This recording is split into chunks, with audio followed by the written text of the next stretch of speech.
we're sort of exploring this idea. What are the factors that most predict whether or not someone's going to have a long and happy life after they retire? And I wanted to kind of ask initially the first question about what kind of differences there might be around men and women in that regard, if there are. So I think, again, part of the reason why, I've been very kindly invited to come and talk to this group is that I think back in 2018, we did a systematic review of literature for a study that was funded by the Centre for Aging Better, looking at people's expectations and adjustment to retirement. I think what would be interesting as well is to kind of keep circling back on what we mean by retirement, because I think that's one of the interesting points in the debate, because obviously as people's definitions of that shift, how we look at the factors that impact on that will shift as well. But I think for the purposes of that review, we were looking at fairly sort of standard at the time, reaching state pension age and leaving the labour market. And one of the areas that we looked at in terms of evidence was the impact of gender. I should say as well that that review was conducted prior to the pandemic. So I think a lot of everything that we're talking about today has to kind of acknowledge that the pandemic has impacted on those dynamics.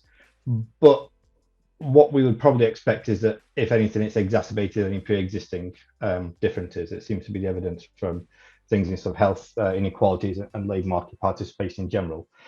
So the story for gender was quite interesting. It's quite complex, as you can imagine. Gender picks up lots of different issues in one's kind of life course, one's work history, and that was one of the main things that sort of drove attitudes to retirement and kind of expectations and adjustment to retirement. So it was like Denise has said, if you are financially comfortable, that doesn't have to be sort of well off, but feel financially kind of comfortable and financially secure, then you're more likely to have at least better expectations of retirement. I think we can come back to whether that's actually realised, because traditionally women have been, their labour market histories have been more kind of up and down, more patchy, taking time out, particularly for the cohorts that were retiring, in the sort of the early 2000s, 2010s, that they were more anxious about their retirement because of a number of shifts in those expectations. So if you can imagine, you started off your working career in this country, you've been told, you'll get a pension, it'll be this amount. Women also had the opportunity to what was called pay the half stamp, so pay less national insurance because they were married, and therefore the expectation was that their husband's pension was somehow sort of compensate for them. And then as you approach retirement, everything starts to change. State pension ages increase. They have done quite rapidly in the UK for women, and now we're kind of moving up for both sexes. And you sort of get hit with the global financial crisis. So there was a sort of, if one likes to kind of a bit of a perfect storm of political and economic turmoil that really threw women's retirement expectations into flux. On top of that, so you've got a kind of a shorter and more broken employment career. You're also, unfortunately, more likely to leave work early because of caring responsibilities, either up or down the life course, either for kids or grandkids, and then for kind of parents, and then maybe ultimately for partners. So that seemed to be the big driver for women's anxiety around retirement, about kind of not being in work. Yeah. So basically, money is the biggest driving issue. So money was, so this is where it gets interesting. Money was a kind of a big driving issue around anxiety about retiring. Once in retirement, there was a nice study by my colleagues in the Netherlands that showed that actually there was little difference between what men and women missed at work. So in terms of how people adjusted, so women adjusted less well to retirement, but it was difficult to kind of point out what was driving that. At the same time, we know from other research, and I think, again, this is where it kind of gets interesting, men prepared better financially for retirement. So men did all the things about, checking your pensions and looking at do I need to do, additional voluntary contributions? How much am I going to get back? whereas women sort of didn't do that as much, whether that was because they relied on their male partners to do it, or because, again, it wasn't something that was seen as something that they wanted to do or was actually kind of promoted to them. But we also sort of see that women were more likely to have a wider range of social activities in retirement. So there's a sort of a weird contradiction, whereas men are very much sort of focused on the financial, if one likes to, I hate to use the term, but the kind of hard element of retiring. But we also know that men are also have most of their social networks are based in work. So most men don't have lots of friends outside of work, whereas women do. So men rely on their partners, if they have them, for their confidant. Tell me about it. Yeah, for their main kind of source of social support. Whereas women, they have a best friend who tends not to be their partner or spouse. So again, there's a sort of a flip that happens in retirement where men lose a massive amount of their social network, whereas women go into retirement with a much broader sense of activities. And so I know one shouldn't do this as a sort of a scientist, as sort of a researcher, but I think about my own parents' retirement through that lens. They were both teachers, both very good teachers, both liked their jobs for different reasons. When my dad approached early retirement, I think in his late 50s at the time, because this was back in the early 90s when you could do that, his main goal in retirement was to get up at 8 o'clock. So that was an easy goal, right? I mean, I could do that. I mean, for years of getting up early, getting the kids, getting us up and ready, getting everyone into school, that was his goal. And I think he managed it for about 6 months, and then he got bored. I mean, he had other things, like gardening, but you can only do half the year. Football, that's only half the year. Whereas Mum, he had to drag her out of school. She didn't want to retire, but when she did everything. She was in every club, she was learning the piano, she was out all the time. So it was just that sort of difference that, the sorts of activities that we know from research that isn't particularly necessarily focused on retirement, men and women have different sets of resources that they enter retirement with. And somehow that can kind of mitigate against some of the shocks that might come from the financial differences. So I think that, and again, I think that's a good point by Alan about, the social identity and how that changes as we kind of leave work. And again, men's social identity is much more concentrated around their working identity. But I think particularly for men in sort of white collar job, their profession. What I'm always interested. I'm a big sort of game show fan. I'm always interested when the contestants get asked, "What do you do?" And if people aren't working, they locate their identity in their previous employment. I'm a retired X. And I don't know whether it's just my interpretation, but I seem to see men do that more than women.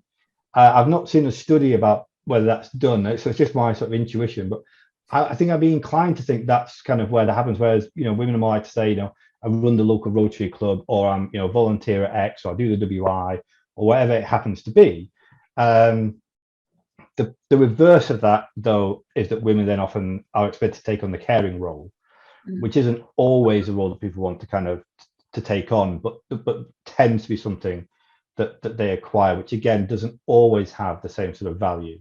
So it's good to have those other identities, but they can also kind of become as burdensome, if you like, as the work one. And from a therefore practical perspective, because one of the things we try and encourage on our programs, but I guess realistically we're not on everybody's back checking that they're doing all of their actions. But this point about trying to encourage men to, whether it's take on some volunteer work, build up a social network outside of work, from a practical perspective, that would be something that, from your research, would seem to be something to encourage from that kind of very practical point. Get a hobby. I mean, have something else to do. So I did some research really early on, just some really basic stuff. I think it was about volunteering on the first wave of the English longitudinal study of aging, which was to look to see whether people were more likely to take on volunteering work once they retired. Because at the time, this was a kind of whole big society idea, that we've had these kind of huge growth in kind of civic action, which would largely compensate for the decline in welfare spending at the time. And there was this kind of great hope that older adults would become this kind of army of volunteers.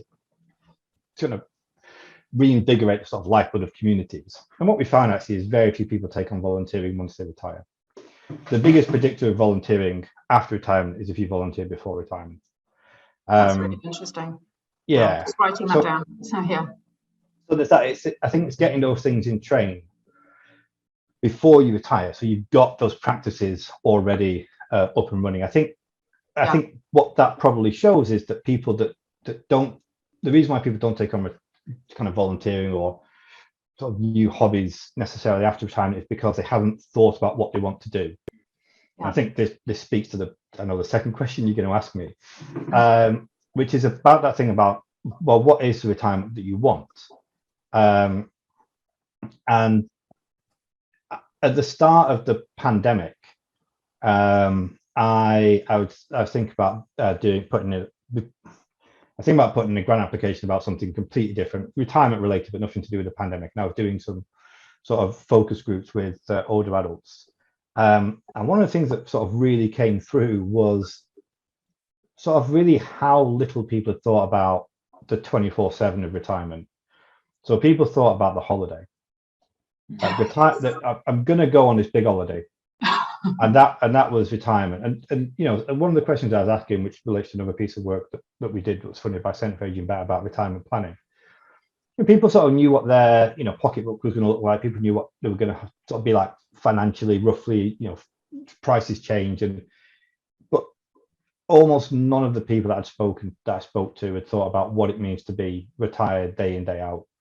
What it means when 8-10 hours of your day changes radically to do something else. I've been chatting to other people in the field, chatting to another sort of retirement coach, and that's his sort of big thing really, which is that your retirement isn't a continual holiday. You've got to think about how you're going to fill all that time, what you're going to do. And I think it's very difficult to do that once you get into retirement, because it's such a shock to the system if you've not thought about it, that all of a sudden, like, where do I go in order to find those activities? They're out there, but where do I go to find those activities? And people, I know can be quite lack confidence to that once they get older and feel like, well, it's not my place to go there. It's difficult to sort of maybe find things out about what's going on. Whereas when you're at work, you sort of have networks around you, and you can sort of engage in those things. Yeah. So yeah, I think that was one of the things that I think, again, with the sort of the gender perspective, I think one of the things that sort of came out is, obviously there are massive structural issues, fixing gender equality in pay, ensuring good support for kind of continual working, good pensions for both men and women. I think sort of auto enrollment hopefully will kind of might go towards some of that. But I think then there are some things that can be done on a more local level. I think again, helping involving women in financial planning, maybe changing the way that's presented, changing some of the language so it doesn't seem so sort of male and then women feel like that's not my place, or that's nothing that I should be interested in. But conversely as well, encouraging men to think about what they want to do. And I think I know Mark's come from New Zealand, but one of the big successes has been the Men in Sheds program, which came from Australia, which was about really providing men sort of male-friendly spaces to do. And I say man stuff in the sense that I don't know which end of a saw to use. So I think it's a very, very particular type of man stuff. But that idea that maybe certain groups of men that are maybe less likely to engage in certain activities or certain kind of social activities are more happy to go and do DIY type stuff, fixing stuff, and through that kind of get to build a social network, which they struggle to do otherwise. But I guess building on that, so we're already starting to get a flavour of some of the sorts of things that maybe men or women could specifically do to try and prepare themselves better for retirement. But in your mind, what are some of the factors that really, I guess, predict the people who are going to have a good, quote unquote, kind of retirement? Well, one of the I've not written it up yet. I think I'm a little bit like Denise on this. I've not written it up yet, but I'm desperate to get round to it. But I did give a presentation at the Nordic Congress, looking at the factors that impact on satisfaction in retirement. And one of the thing that I was specifically looking at was attitudes to retirement. And unsurprising, people had negative attitudes to retirement, had less satisfaction in retirement. which seems like quite a blasé thing to say. But if we think about it in the context of the wide discussions around what's being called internalized ageism, there's some great work by Professor Becca Levy from Stanford that's looked at this. If you have negative ideas about what it's like to get older, you won't do the things that can make later life better. Because if you assume that later life is inevitably about immobility, decline, cognitive failure, you won't take any action that might prevent that from happening. And then when it does happen, it becomes like what we call a self-fulfilling prophecy. It's happened, therefore it was always going to happen.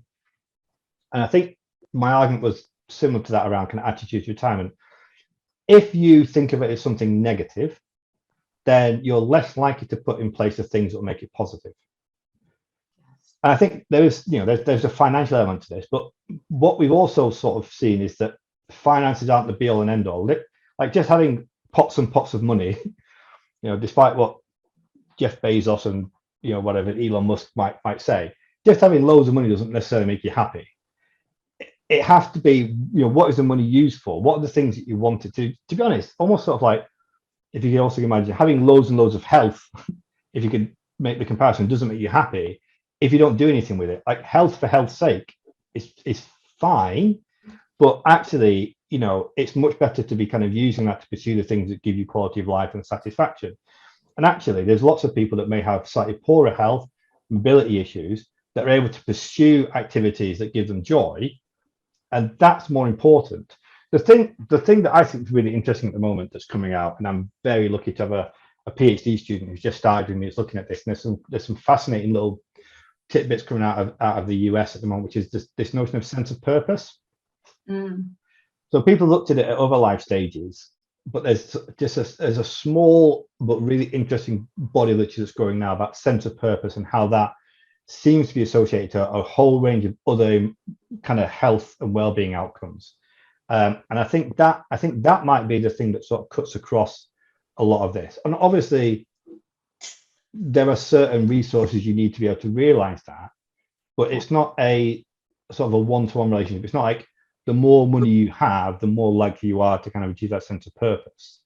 And I think helping people to identify what that sense of purpose is, what gives them joy, and then trying to find out, well, what are the activities that you can do that help you to get to that? And I think it's probably the same at any stage in life, to be honest. It's just that it's quite new to think of that in later life, because we've often thought later life as the sort of the decline, the end of things, either of that kind of very mystical, oh, I'm going to reach this greater sense of awareness by divorcing myself from society, or I'm just going to take myself away because my presence upsets people because I'm older, what used to be called the old disengagement theory. And now thinking, actually, I think again, a number of people said it, thinking about this stage of life being active, purposeful, ongoing, forward facing, not backward facing. I think that's been a relatively recent change. Yeah. And I think there's a study that's just come out. I think it was UCL, Georgia Bell or something, but I mean, literally hot off the press. We're talking March 2022. And I mean, you'll know more about this than I will, but it's, I mean, a huge meta-analysis, and it is this very much defined thing, right, of all of the different psychological constructs. People who believe they have that sense of purpose, dementia kicks in much later, if at all, and they're happier. Anyway, fascinating. So I mean, bear in mind, okay, so it's basically within our power is another way of sort of saying this. I think there was that very kind of concrete thing about, yes, there is anxieties that we need to acknowledge around finances, and all of that. Who was that Nobel Prize winner, Angus Deaton, that was kind of going, but there is an absolute level of money that you need in order to actually experience it. If you haven't got it, you're in poverty, then it's stressful, right? I mean, life, but over and above a certain level, it doesn't seem to have any particular huge return on increasing marginal happiness. So I guess there's a couple of points. So it's number one, we can't be overly stressed about things that might financially be troubling us. But assuming that finances are kind of okay, that actually what you're saying is the scope, if you like, to live a happier retirement is within our grasp. And part of the practical thing is around thinking yourself happier. So having a more positive attitude towards retirement, because what that's likely to do is encourage you to put in place some of the sorts of things, social networks and so on and so forth, to actually enjoy yourself more. Yeah, I think I put another element to that, because I'm a kind of a sociologist by training. So I think that's really important, the mindset thing. But I think there's a limit to what we can be expected to do as individuals. I think there is a responsibility from other actors, social partners, members of society, to also present more favorable, positive, realistic, diverse images of retirement as well. I think there's also a danger of going all the other way as well, and everything's amazing all the time, which I think marginalizes, the experience of people that aren't doing very well, and kind of then the danger is then that you end up blaming the victim. Oh, it's your fault you're not having a good retirement. Whereas I think that there are structural factors that are at play.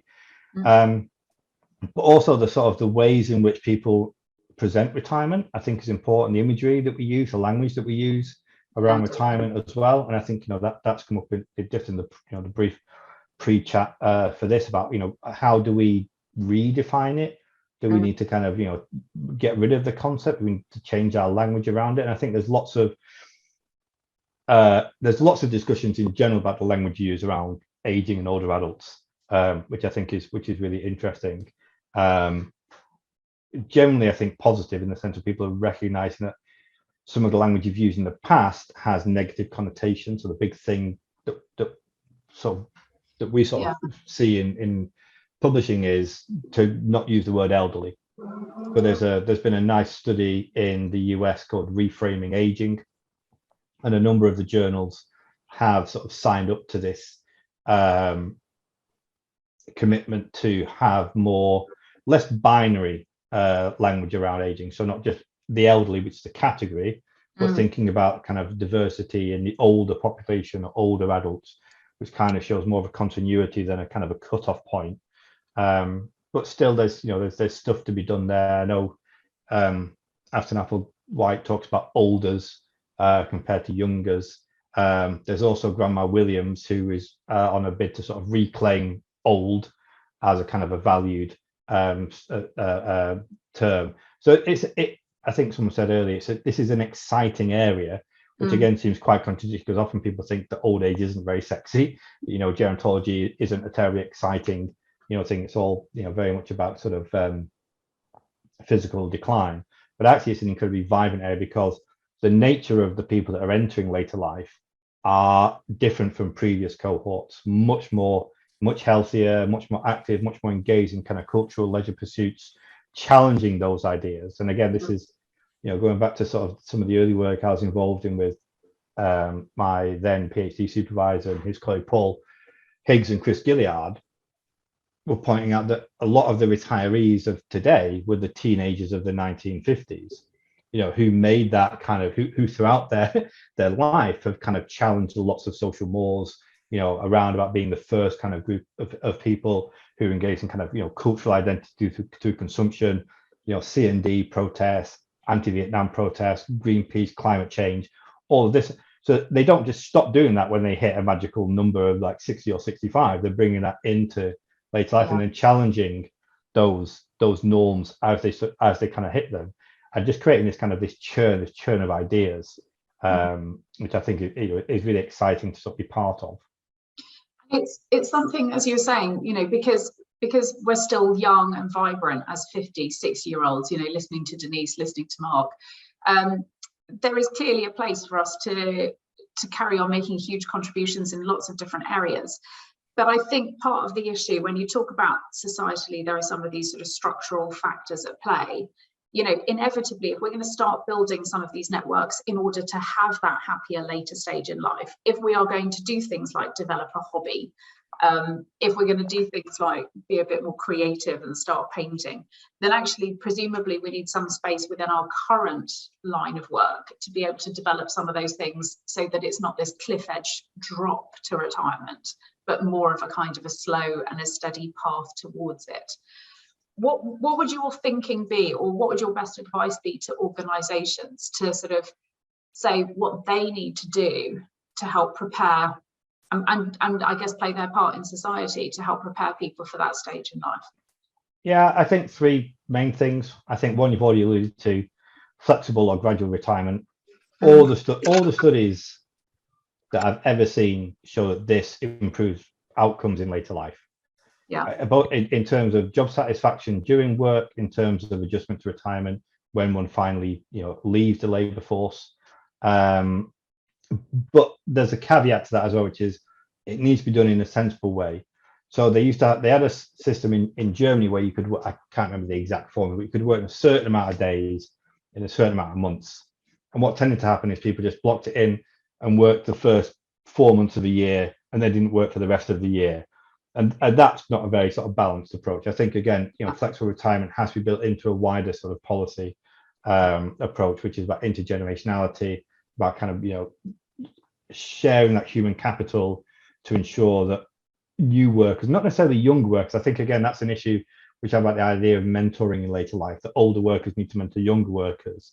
And it's a cliche, isn't it? Yeah, older workers can mentor other older workers. I think it's just people that are going to carry on working there. Younger workers can mentor younger workers, middle-aged workers. Yeah, I think that's a bit of a cliche. And I think when people try to force that, it hasn't worked for obvious reasons, because it's just forced. I think the other big thing is about retirement planning itself. So again, we had this, the other piece of work we did for Centre for Aging Better was a kind of an evaluation of a number of what they were called psychosocial retirement planning courses, which were specifically not about just the very narrow financial planning. So it was that whole thing about getting people to think about what their purpose was, what they wanted to do, what gave them joy, about the quality of their social networks, all of that stuff, to try to get people to think about beyond the financial. And I think, that would be a tremendous advance if more organizations could do that. I mean, I look at the retirement planning stuff that they put on at my university, and it's just financial planning. And I think, again, from my perspective, that's too narrow, for me, in terms of thinking about what do you need to do in this huge space that opens up, when you stop working. And the other thing is healthy work. So the main reason people leave work early involuntarily is because of poor health. Yeah. Like massive proportions of the people that leave work involuntarily are driven out because of poor health. And that has loads of other kind of, long-term kind of consequences. Lower pension, lower benefit, lower income because you're on different benefits, long-term health consequences. So bad for the individual, bad for society. It's also one of the main reasons why people don't re-enter the labour market. So older workers, 50 plus, I did a bit of analysis here in Wales for the Welsh government. And the main reason people felt they couldn't get back into work when they were out of work after 50 was because of their health. Yeah. So if we can keep people healthier for longer, then people will enjoy work for longer, and people will retire probably later and in better health, which will allow them to do all the things they want to do. And also, obviously kind of reduce demand on the healthcare system, which we know, particularly. But from an organisation's perspective, what's that kind of going to look like from a practical point of view? Because to an extent, I mean, if an organisation doesn't necessarily control what I smoke when I leave the office, what I drink when I leave the office, and what I cook for myself, and what exercise I do, or maybe it could do, right? Maybe there's exercise policy or exercise. Exercise is really good. I think, again, there's a number of good studies that show that companies that invest in sort of, exercise activities for their workers tend to have healthier, happier, more productive workers. Even if workers don't actually engage in those activities, there was a nice study by What Works, which is What Works Wellbeing, which is another big kind of government, big lottery funded organization, which is really good. They've good evidence base for what they do. And that, companies that did that got a lot of staff loyalty, which is really good. But it's not that bit. I think there's that bit which we can do, but companies can do a lot more to make our workplaces healthier. There is decades and decades of research about what's called work environment research, which shows, having control over your work, having, the right equipment to do the work. So arguably, sorry, just, just on that sort of point, the control over work, allowing that flexible working policy, for example, is an immediate tick in the box, not just from the, allowing people to build their hobbies or their volunteering or whatever it might be within their working time, but actually it meets an important psychological need in terms of health and well-being. And it's good, and it's just good for physical health as well. Like there's loads of studies. There's a big group called IPD Work. They've done these big meta-analysis partly led by Mika Kibimaki at UCL, which just shows like bad work environment, bad what we call psychosocial work environment, not just the risk of being hit on the head by a brick or poisoned by fumes, which is always bad anyway.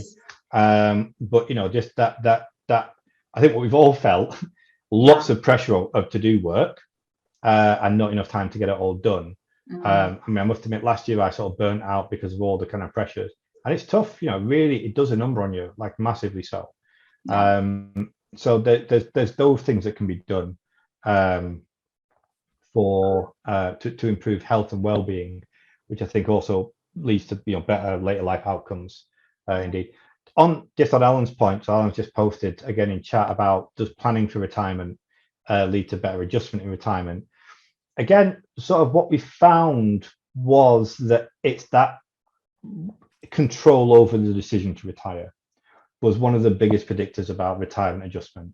If you can decide when to go, and that almost sort of at the time, the studies that we looked at, it didn't seem to matter whether that meant going earlier or later. It was the choice of whether to go or not.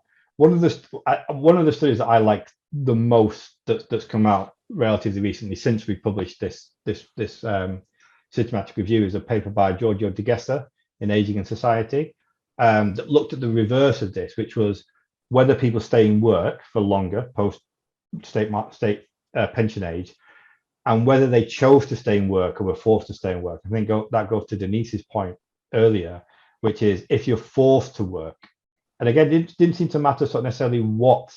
So I think there probably are other papers what the job was necessarily, but it's whether you stay there. So some people might really like being the greeter at B&Q, right? That must, for some people, that is absolutely spot on. Chatting to people, like I know people for whom that is like the dream job. But it's whether you want to do that. If you're forced to, it doesn't matter what it is you're forced to do necessarily. That will lead to all sorts of negative outcomes. What about, you're working at the moment, aren't you, on a study for, is it OECD or WEF or something about that, about like different European countries? And I've written a book chapter for a handbook on the economics of aging, just looking. So it's quite a kind of a, by definition, a global overview, both in terms of geographic spread, but also the sort of depth of analysis.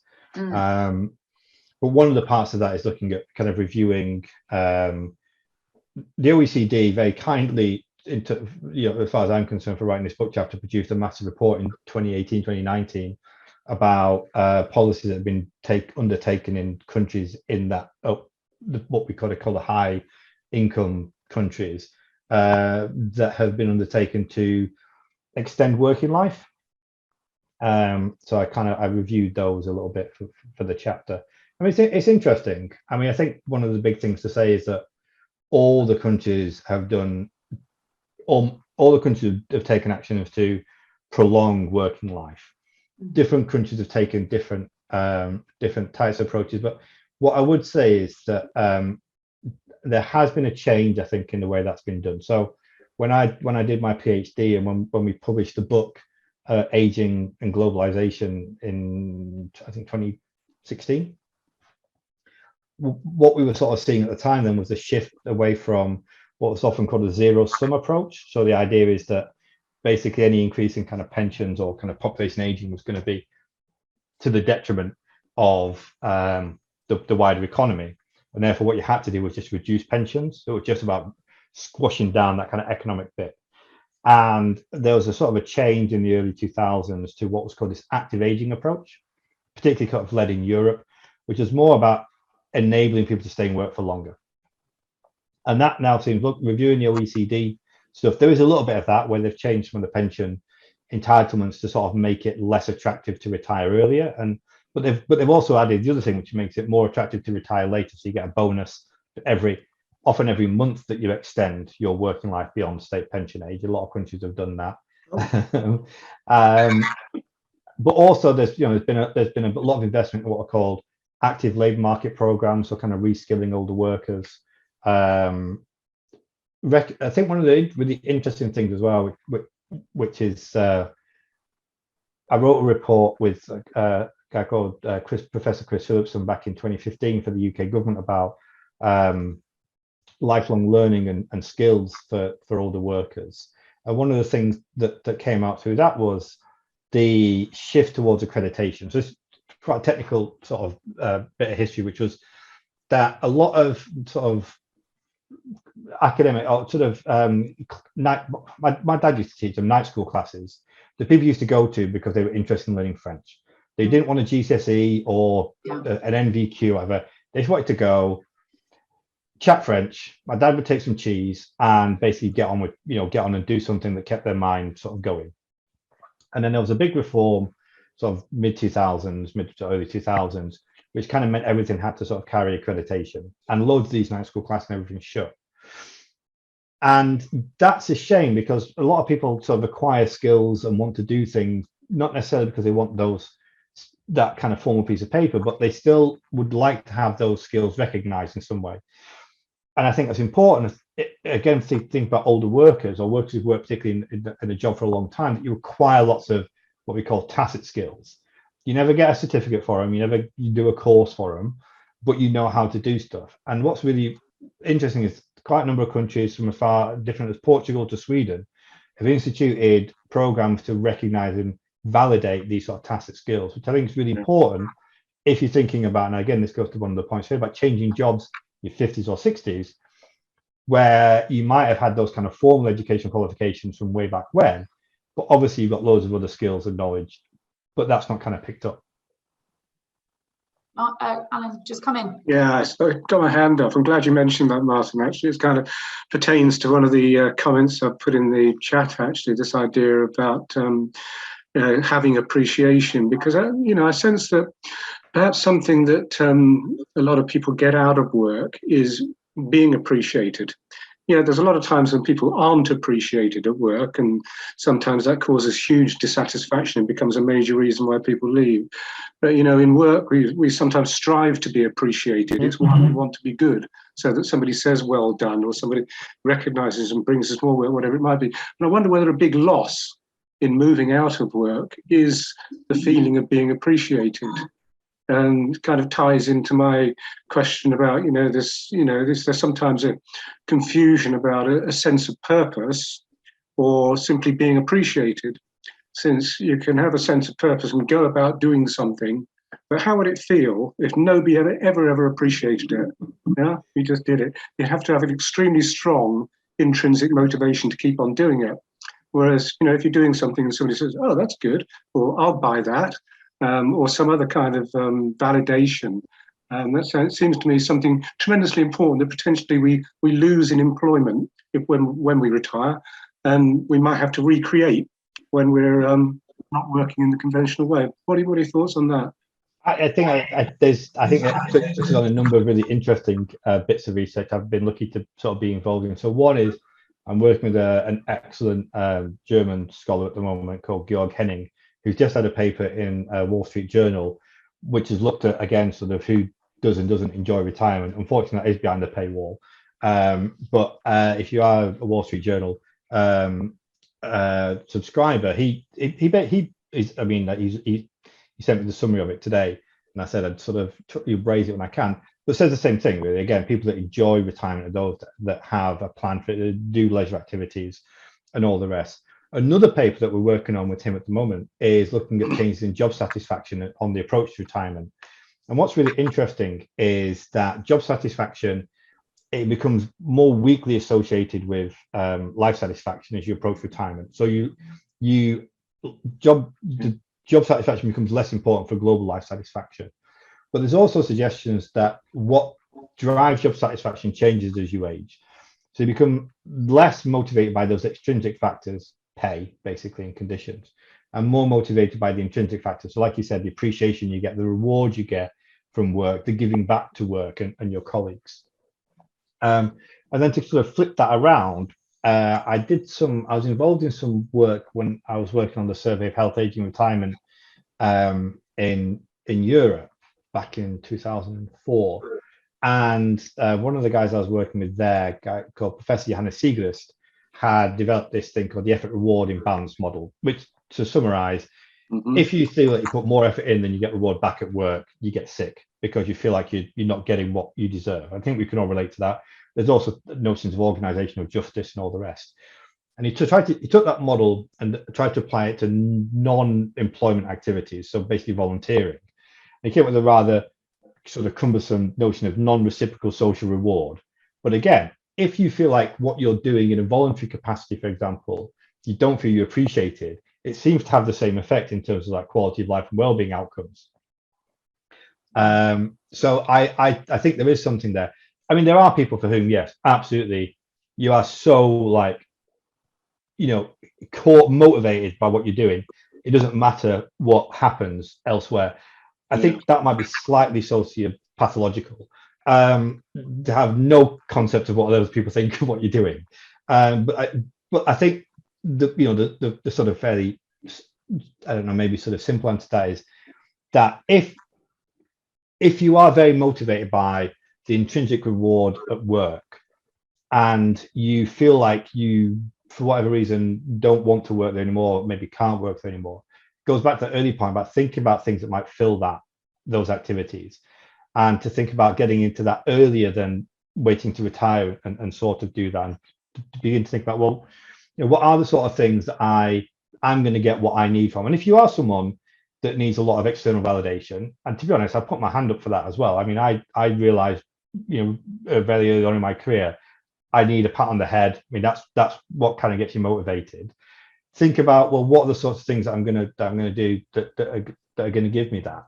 I think maybe some of this is just about kind of maybe honest conversations with yourself as well about what it is that you want, and then looking around about what's available. I think there's a little bit of this chat that I maybe didn't sort of get to, which we made in the systematic review report, which is about this idea of choice.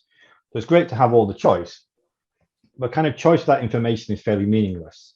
So you need to be able to they need to have educated choices. You need to know what's available. And I think, again, this is why organizations like Brave Starts are brilliant, because they're providing a kind of evidence base about, what might work for you. Again, I'd give a big hat tip to What Works Wellbeing.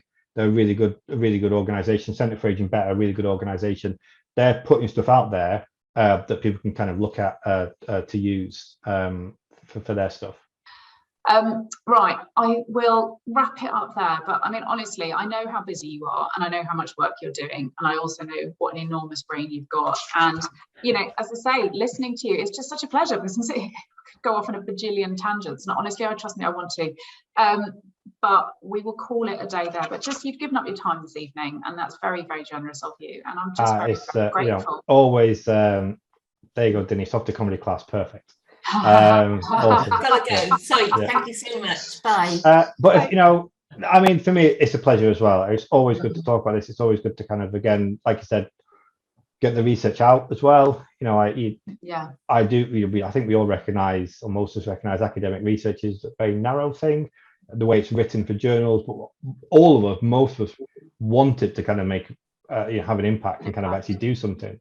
So things like this are awesome. Thank you so much for your time, and we'll see you again soon. Cheers. Yeah.